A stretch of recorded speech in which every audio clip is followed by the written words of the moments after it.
Sa right Ayun. side. Nakatingin. Nakatingin dito.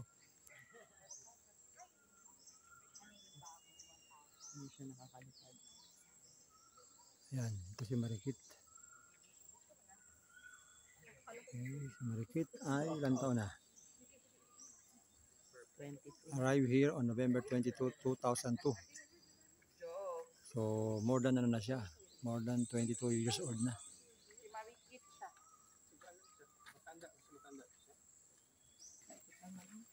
So, walk pa rin tayo. Walk. Walk in the light. Dito, left. Wala dyan pathway. Ito, gusto na eh. Ito yung mga paa niya, baka nilalamok na kayo. Yan, walk pa rin. Medyo mataas. Paglakad. Yan, ang daming halaman. Ang daming sari-saring mga puno. Yan, another eagle. Yan. Tumitingin-tingin sa amin. Ang laki ng eagle na to. Yan.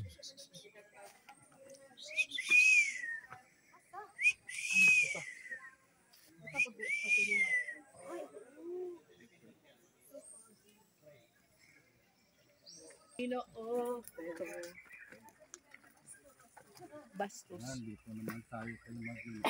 Isa lang ano nila, kuya. O nga, isa ang texture ng feather. Ay, kasi Philippine Eagle eh. Forward pa guys. Balitan natin. Pero different one. So another eagle. Same feathers, same features, same everything. So Philippine. His name is Magino. Parehas nito kasi yung mga tao.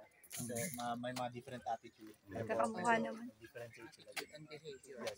Yung nabaril ba, nakabitaw yun o talagang nasa wild yun? Nasa wild po yun. Nirelease po nila yun sa wild, kaya po may pangalan. Actually po, yung mga Nahuli na. Philippine Eagle po na nasa yung pangalan. So, yun po si Maga yun. So, inalagaan nila yun, tapos nirelease nila sa wild.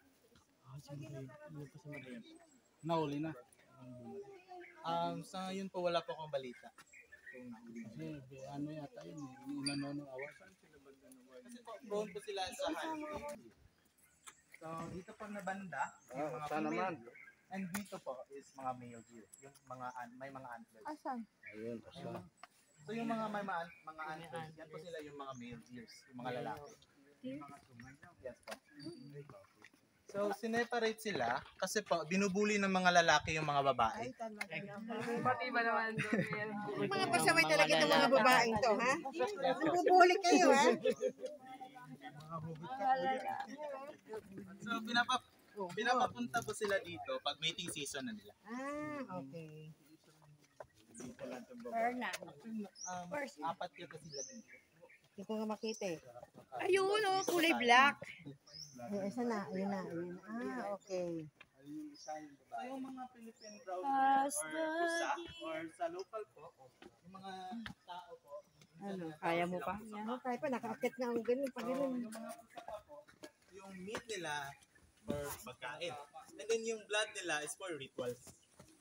Mga rituals po ng mga tribo-tribo, ganun po. Okay. Then yung skin po nila is pwede pong gawing clothing ng mga tao. Ano local name ng kambing? Ano po? Usa. Or Usa. Hindi kambing. Iba pa yung kambing. Hindi po yung iba po yung kambing. Iba yung kambing. Deer yun eh. Wala si Rodolph dito ano? Usang baka to. Wala po.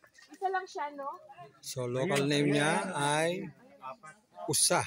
Sa Bisaya, Binaw.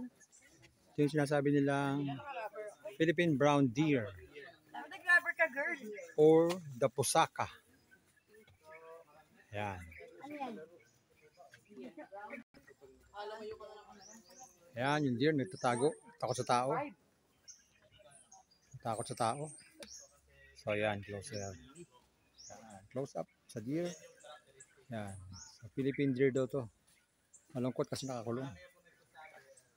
First kong tawag sa kanila kasi po ginagamit nila yung kanilang claw for hunting. So another eagle sila. Ito ang tawag daw sa kanila ay raptors pero hindi sila dinosaur. Pangalan lang nila. Maria Andrea Nicolas. So ang pangalan niya ay Sibol.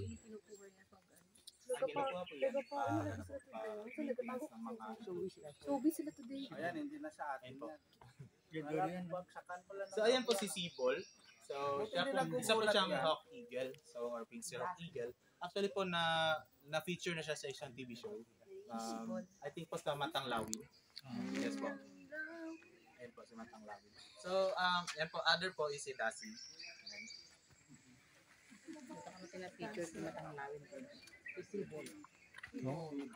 Another one And is actually po, meron pong Dasi. inadapt yung anak ni Kuya Kim Atienza. Ayun, si Eliana Atienza po, nag-adapt po siya ng isang serpent eagle.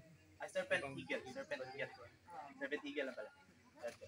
So if gusto niyo pong mag-adapt, annually po, babayad po kayo ng 25,000 annually sa mga maliliit na ibon.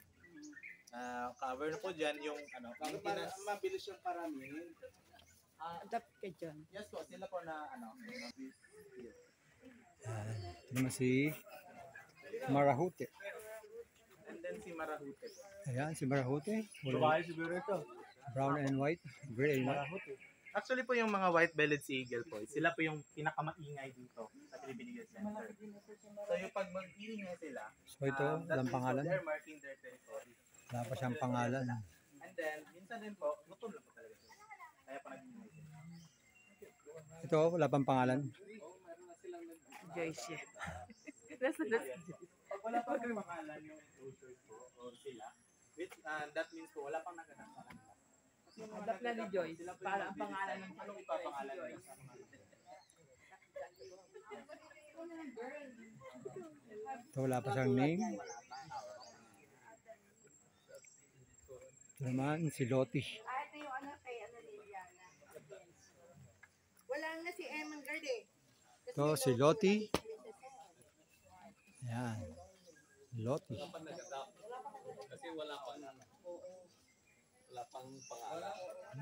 Next. tinatawag na Next is Gucci. Si Gucci, dahil siya ay inadapt daw ni Atienza.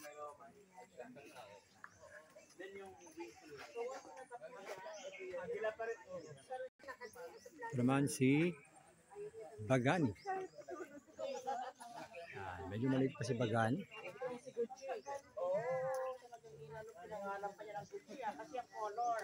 Yeah, brown and ano. Oo. So, ito po si Gucci. So, adapted siya by So, tinatawag din po natin sila tinatawag po natin silang nature swimmers. So, yung mga basura po natin na napupunta sa dagat, kinukuha nila. Ginagawa nila, nilalagay nila sa kanilang nest. Yes, makapagawa po pala yan.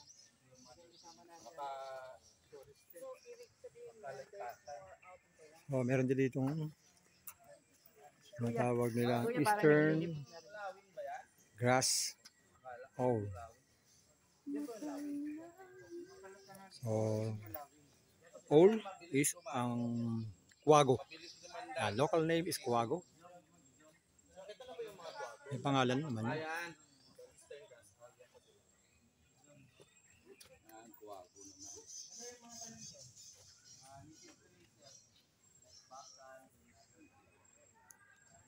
Pagalit nga. Pagalit. Mga magaling manghuli ng daga yan.